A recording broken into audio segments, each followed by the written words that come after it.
우리 하나님께서 주시는 말씀은 시편 119편 161절에서 168절까지입니다. 제 성경으로 구약 896쪽입니다. 시편 119편 161편에서 168절까지입니다.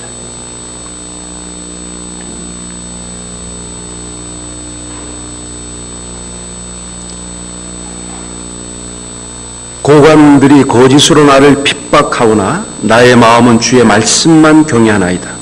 사람이 많은 탈취물을 얻은 것처럼 나는 주의 말씀을 즐거워하나이다. 나는 거짓을 미워하며 싫어하고 주의 율법을 사랑하나이다.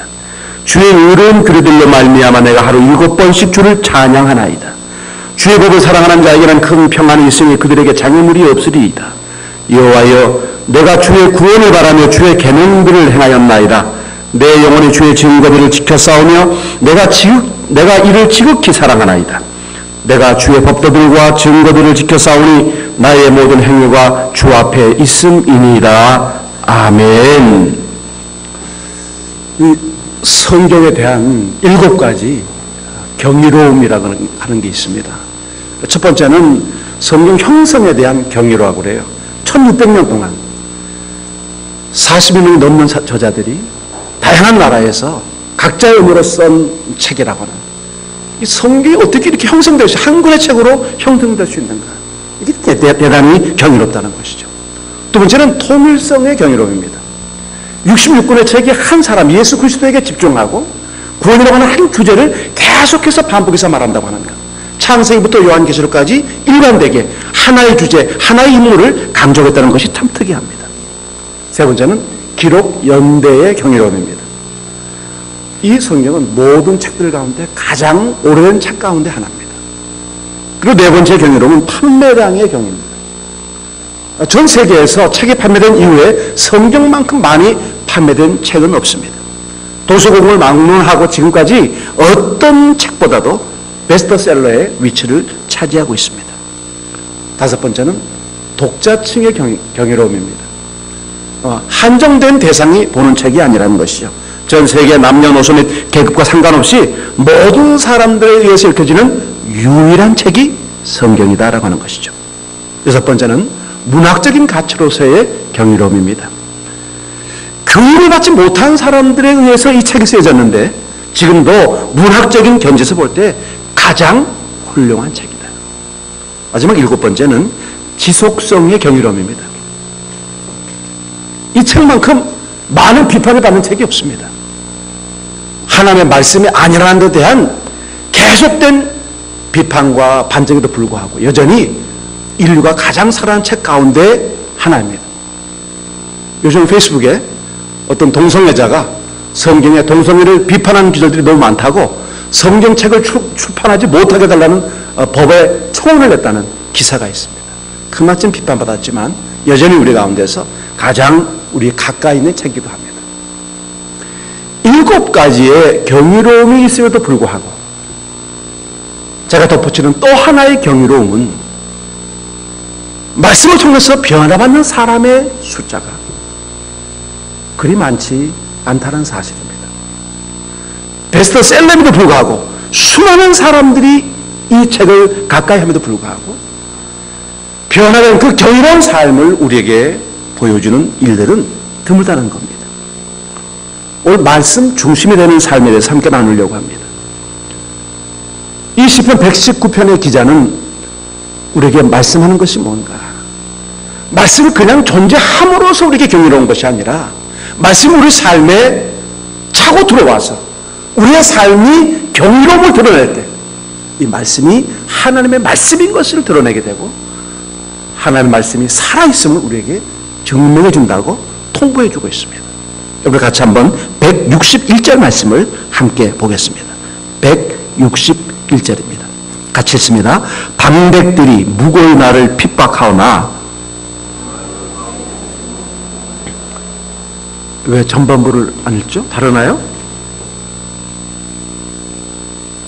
시편 100, 제가 옛날 개정판을 갖다 썼네요. 우리 161절 다시 읽습니다. 고관들이 거짓으로 나를 핍박하거나 나의 마음은 주의 말씀만 경외하나이다.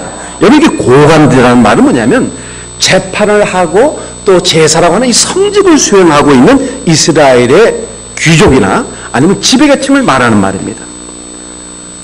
권력자들이, 우리 상급자들이, 직장에 있는 우리 상관들이 우리를 무고히 핍박한다. 학교에서 교수들과 선배들이 우리의 이유 없이 우리에게 학점을 주지 않고 우리를 곤란한 지경으로 몰고 있다. 직장에서 우리가 그리스도인이기 때문에 겪는 많은 어려움들이 있습니다. 중요한 것은 뭔가 어떤 핍박과 어떤 압박되는 상황에도 이 저자는 뭐라고 말합니까? 나의 마음은 주의 말씀만 경외하나이다. 나를 괴롭히는 사람들을 내가 두려워하지 않고, 나를 해방하고 훼손하고 비난하고 조롱하는 사람들에 대해서 내가 결코 위축되거나 의기소침하지 않겠다. 나는 그런 상황 속에서도 주님의 말씀에 집중하겠다. 이런 불신의 세계에서 이 암담한 타락의 도시에서 여전히 우리가 공격받고 있다고 하는 것은 새삼스러운 일이 아닙니다. 정말 새삼스러운 일은 이 공격과 위험에 우리가 위축되고 있다는 사실입니다. 그러나 저자는 말합니다.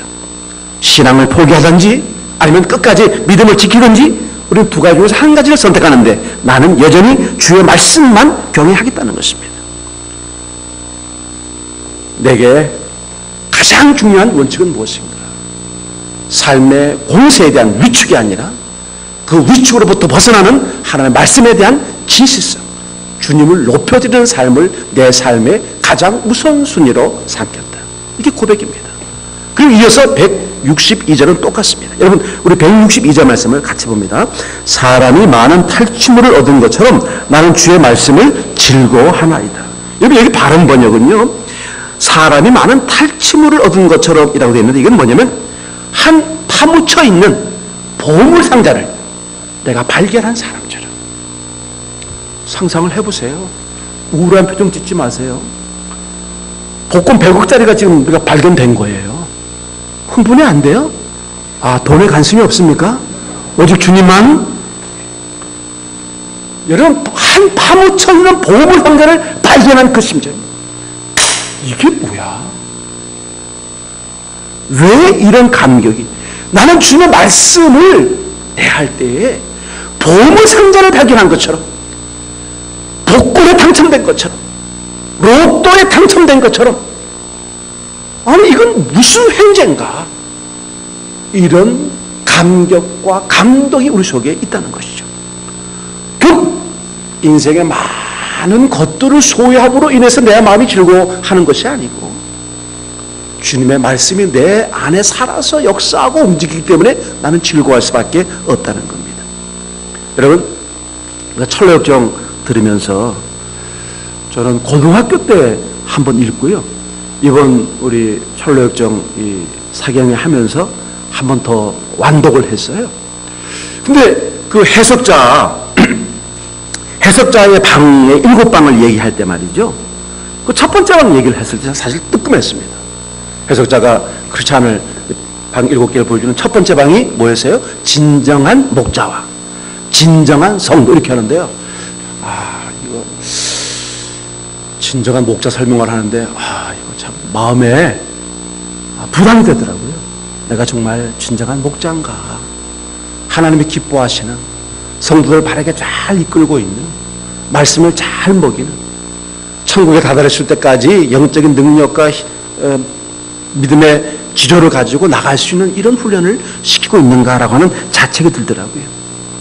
그래도 감사한 것은 여러분들이 정말 집중해서 이 그림들을 보면서 그 말씀이 제가 들을 때도 상당히 수준 높은 어려운 말씀이더라고요. 저는 신학을 거의 미국 신학을 했지 않습니까? 근데 사실 우리가 어제는 청교도 신학, 영국 신학의 청교도 신학을 공부한 건데 여러분들이 너무 집중해서 잘 듣고 또 반응하고 박수도 치고 한호도 하고 연습도 안 했는데 그렇게 잘한 거 보고요. 정말 우리 한자들이 대단하다. 그 말씀 속에서 여러분들이 막 즐거워하고 행복해하고 우리가 정말 1시간 반씩 2타임씩 해서 그 긴 시간들을 아주 포기하지 않고 들었다고 하는 게 너무 놀라운 것 같아요. 여러분, 말씀의 행복이 그 삶으로부터는 어떤 물질적이고 세속적인 것들보다도 훨씬 더 기쁨 넘치는 여러분들이 되어지기를 바라겠습니다. 정말 주님 사랑하는 것이 뭐냐? 많이 소유하고 많이 가지고 있음으로써 행복한 것이 아니라 말씀이 내 안에서 역사하고 말씀이 내 삶 속에서 적용되어지고 말씀이 내 삶에서 열매를 맺어질 때 나는 즐거워하나이다. 뭐를? 주의 말씀을 즐거워하나이다. 말씀으로 행복한 삶 누리는 여러분 되시기를 바라겠습니다. 163절입니다. 같이 한번 163절 말씀을 봅니다. 나는 거짓을 미워하며 싫어하고 주의 율법을 사랑하나이다. 여러분, 이 거짓이라는 말은 비진리입니다. 진리가 아닌 것, 말씀 중심적이지 않은 것은 얘기하고요. 진리는 뭐예요? 주님의 말씀이기 때문에 이게 진리라는 거예요. 이 말은 뭐냐? 성경적이 아닌 것은 진리가 아니라는 거예요. 미워하고 싫어해야 될 것들이 뭐냐? 진리가 아닌 것. 우리가 좋아하고 기뻐야 될 게 뭐냐? 진리인 것.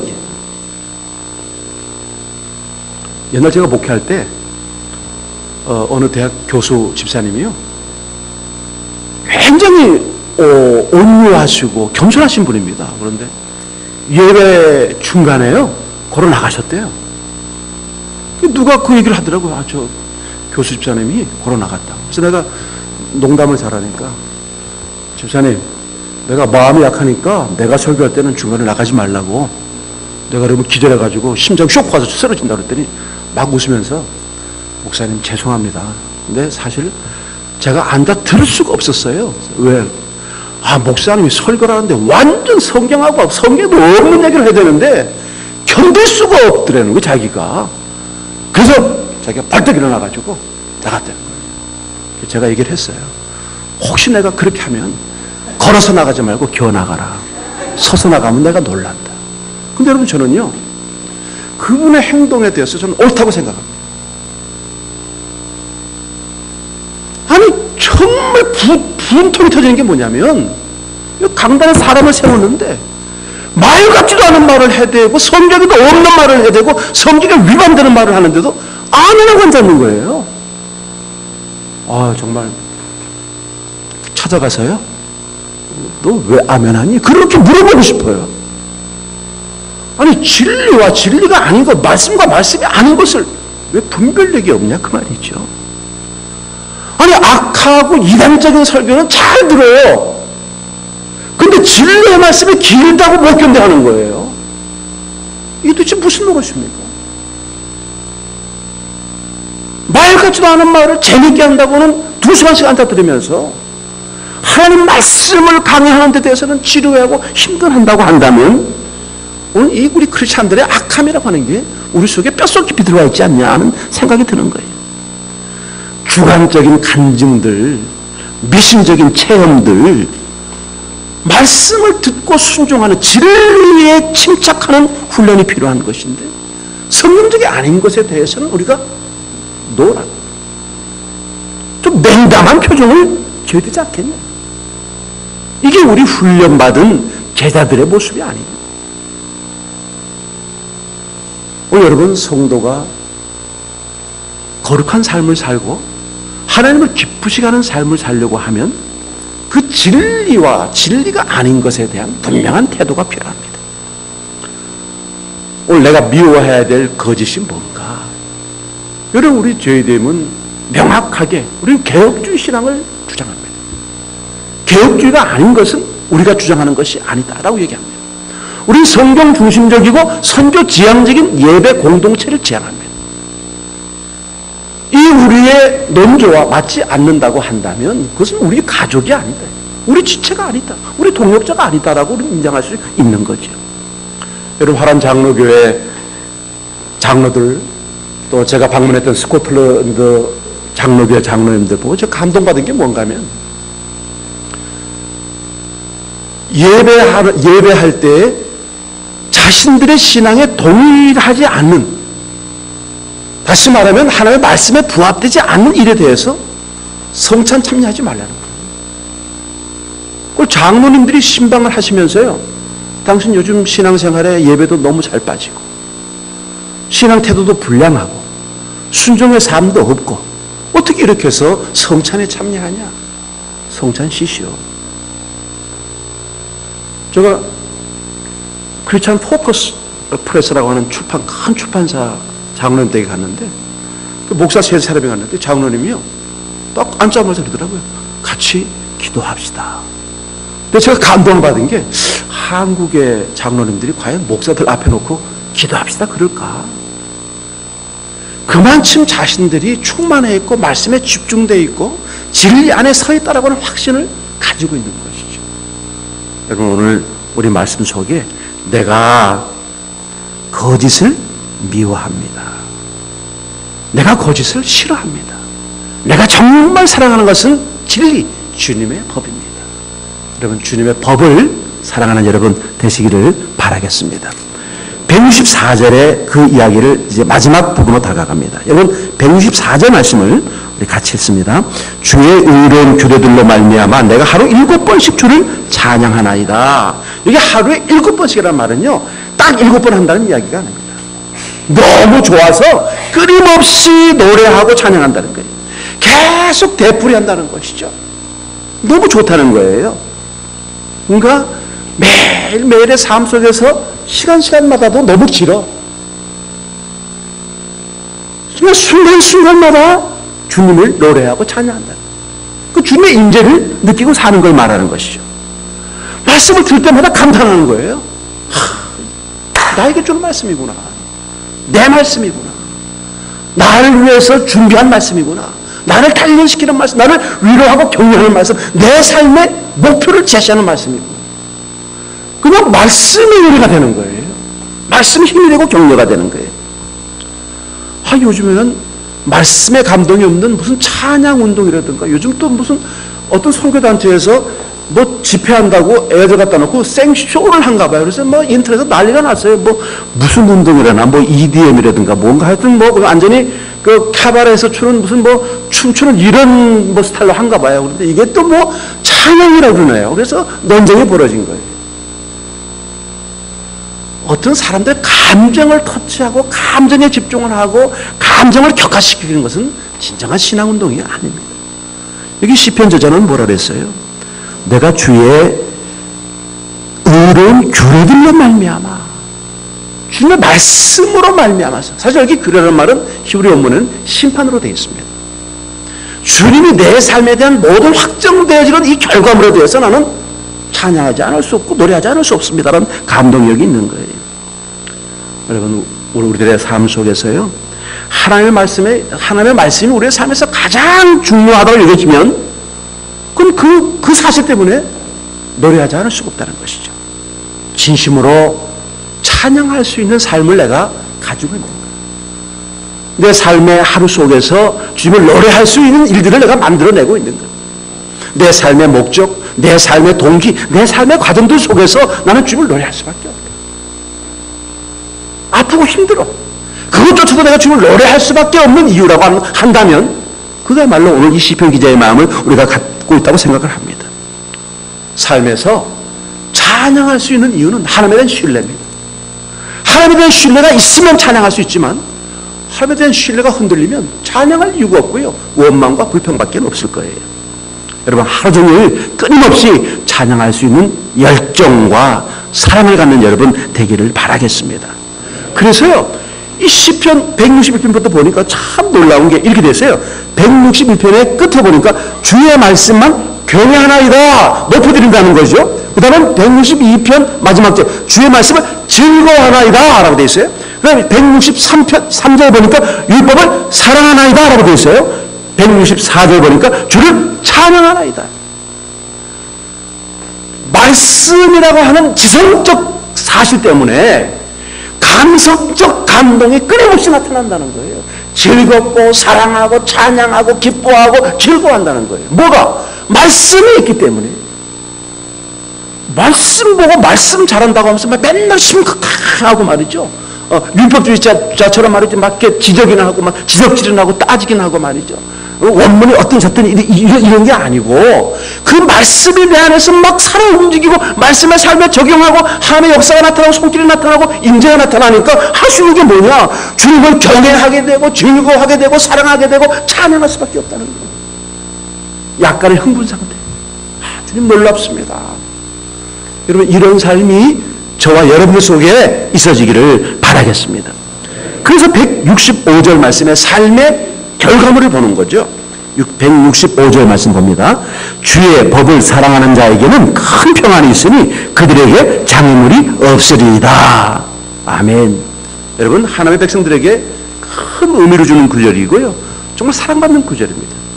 사실 의혹이 있죠. 왜? 장애물이 있었잖아요. 몇 절에 봅니까? 저는 장애물이 있었어요. 근데 여기 본문에서 뭐라 그래요? 장애물이 없다는 거예요. 어떤 사람에게? 주의 법을 사랑하는 자에게는. 주님의 말씀을 사랑하는 자에게는 그 장애물조차도 그게 장애가 아니라 축복의 이유였다는 것이죠. 고통도 있었어요. 고난도 있었어요. 슬픔도 있었어요. 저들은 아픔도 있었어요. 근데 이게 주의 법 안에 있을 때는 이게 다 장애가 아니고 하나님을 더 가까이 하게 되는 동기가 되고 에너지가 됐다는 것이죠. 여기 여러분 말씀에 장애물이 없다는 이야기는요. 장애물을 넘어설 수 있는 믿음의 능력, 말씀의 역사가 우리 속에 있었기 때문에 결코 우리의 가는 길을 막아설 수가 없었다는 거예요. 빌리 그레암 목사가 말합니다. 우리 범민의 구할, 우리가 고민스러워하는 것의 구할은 성경을 읽지 않는 데서 생긴다. 성경을 읽지 않기 때문에, 성경을 사랑하지 않기 때문에 근심을 만들고 걱정을 만들고 아픔을 그냥 만들어낸다는 거예요. 말씀에 붙잡혀 있으면.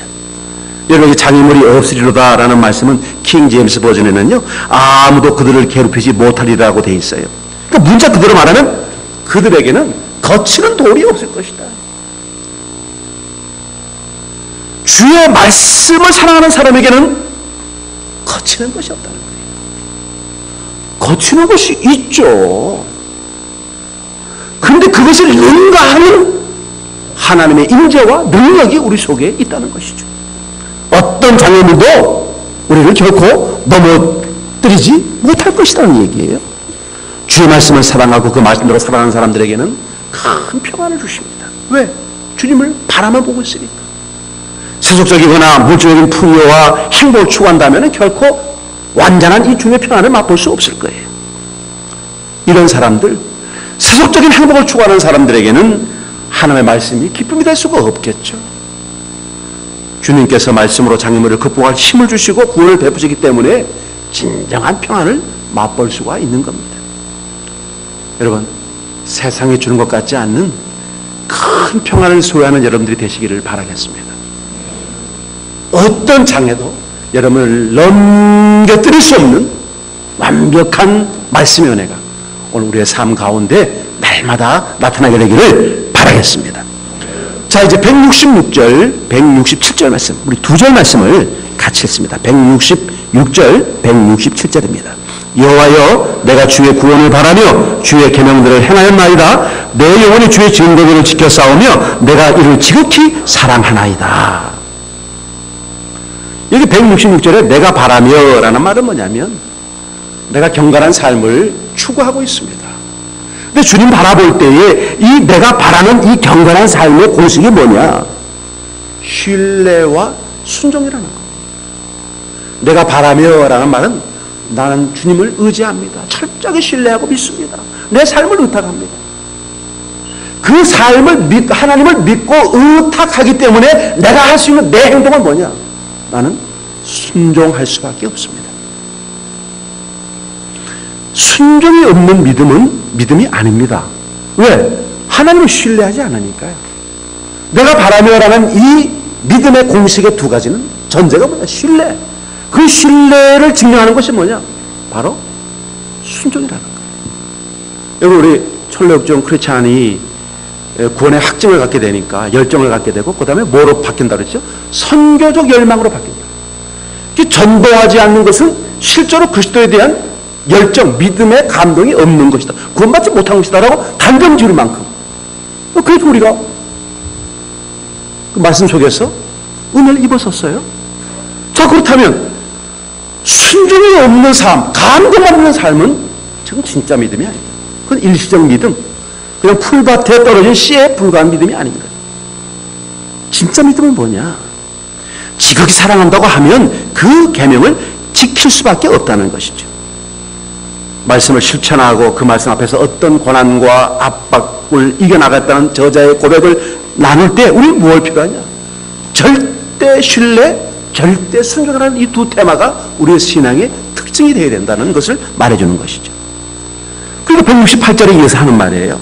168절에 내가 주의 법도와 증거를 지켰사오니 나의 모든 행위가 주의 앞에 있음이니이다. 내가 주의 법도들과 증거들을 지켰사오니 나의 모든 행위가 주 앞에 있음이니이다. 지금 이 168절은 166절, 167절을 반복하는 겁니다. 똑같은 이야기예요. 무슨 얘기냐? 칼빈이 말한 것처럼 코람 데오의 삶을 살라는 거예요. 지금 우리가 어떤 삶을 살고 있냐? 말씀의 삶은 뭐냐? 하나님의 존전 앞에서, 하나님 앞에서 사는 삶이라는 것이죠.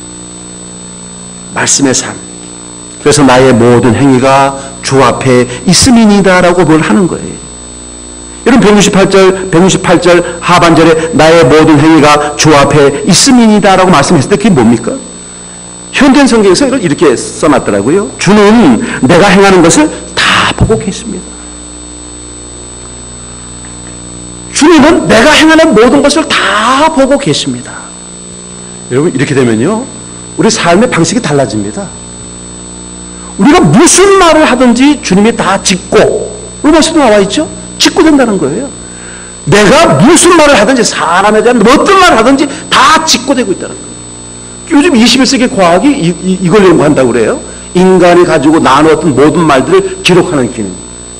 하긴 요새 뭐 도청이 굉장하니까 다 듣고 있겠죠? 사람도 있는데 우리 하나님은 안 들으시겠어요? 자, 말도 그렇죠? 중요한 건 뭡니까? 행동입니다. 우리가 죄인 아닌 사람이 어디 있습니까? 사도 바울이 내가 죄인 중에 개수라고 얘기했을 때 이 사람이요? 파렴치범이 아닙니다. 무슨 교통법을 안 지키고 도로교통법을 안 지키고 무슨 노상 방뇨해가지고 내가 죄인 중에 개수라는 말을 하는 게 아닙니다. 윤리적으로 6계명, 7계명, 8계명, 9계명, 10계명, 10계명을 어겨서 자기가 죄인 중에 개수라는 말을 쓰는 게 아닙니다. 자기가 복음 앞에서 예수 믿지 않는 죄의 개수라는 의미를 하는 것이죠. 파렴치범, 윤리적인 죄를 말하는 게 아닙니다. 그렇다면 오늘 우리의 삶의 태도가 어떻게 될까? 여러분 정말 굉장한 도전을 받게 됩니다. 전 제 스스로 그렇습니다. 여기 표준어 성경 보니까 내가 가는 길을 주께서 모두 아시니 나의 과거, 나의 현재, 나의 미래를 주님이 다 아시니라고 하는 거예요. 자, 이 상황이라면 어떻게 살까? 우리가 주님을 일주일에 한 번 뵙는 분이라고 생각하면 조금 여유가 있어요. 월요일부터 토요일까지 막 살다가 주일 아침에 성경 툭툭 털고 주님 갑니다. 내 영혼 받아 주시옵소서. 그리고 와서 그냥 또 찬양덕스럽게 주여 삼창하고 천부영접수 한번 부르고 감상금 내고 11조 내고 주님 봐주세요. 주령금 내고 한 주간 다 떠나갑니다. 내 뒤통수 보고 계세요. 내가 다시 올 때까지 기다리세요 하고 갔다가 또 한 주간 또 적당하게 그냥 이럭저럭 살다가 오고 주님이 여기만 계신다면 그게 가능할 겁니다. 지금 뭐라고 그래요? 나의 모든 행위가 주 앞에 있습니다. 나의 직장생활, 가정생활, 나의 학교생활, 나의 교우관계 모든 것들이 다 주님 앞에서 지금 이루어지고 있습니다라는 고백이죠. 에레미야 42장 6절 말씀에 이런 말씀이 있어요. 우리가 당신을 우리 하나님 여호와께 보내면 그의 목소리가 우리에게 좋고 좋지 아니함을 물론하고 주님이 주시는 이 메시지가 우리에게 좋든지 좋지 않든지를 물론하고 청종하려 함이라. 우리가 우리 하나님 여호와의 목소리를 청종하면 우리에게 복이 있으리이다. 주님이 나에게 주는 메시지가 내 마음에 들든지 들지 않든지 그게 주는 말씀이기 때문에 나는 지키겠습니다. 제가 여러분들 격려하려고 격려 메시지 줄 때 그거는 아멘, 붙들어가 아멘. 그러니까 복음 가기에 고난 받자. 좁은 길로 가자.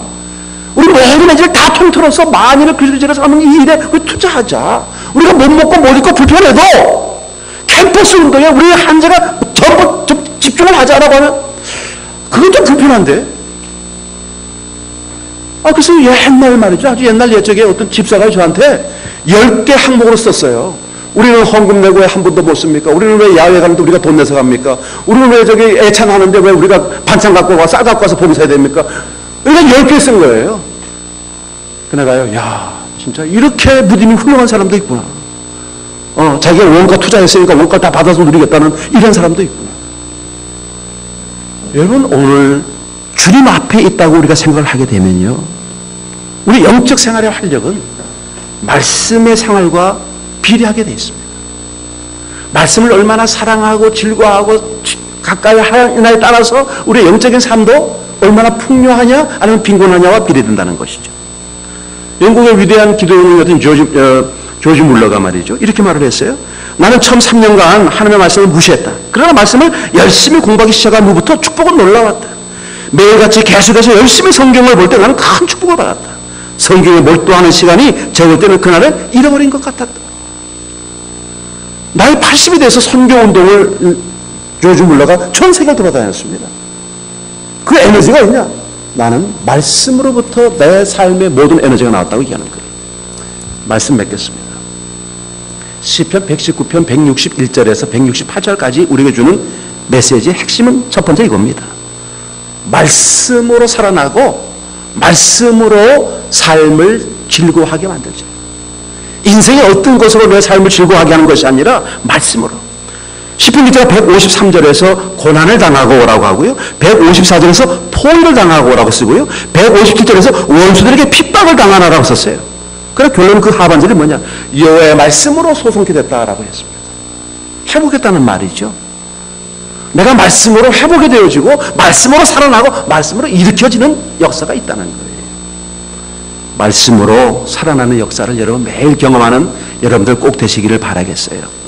데살로니가서 2장 13절 말씀에서 이러므로 우리가 하나님께 쉬지 않고 감사함은 너희가 우리에게 들은 바 하나님의 말씀을 받을 때에 하나님의 말씀을 받을 때 사람의 말로 아니하고 하나님의 말씀으로 받으니 진실로 거라다.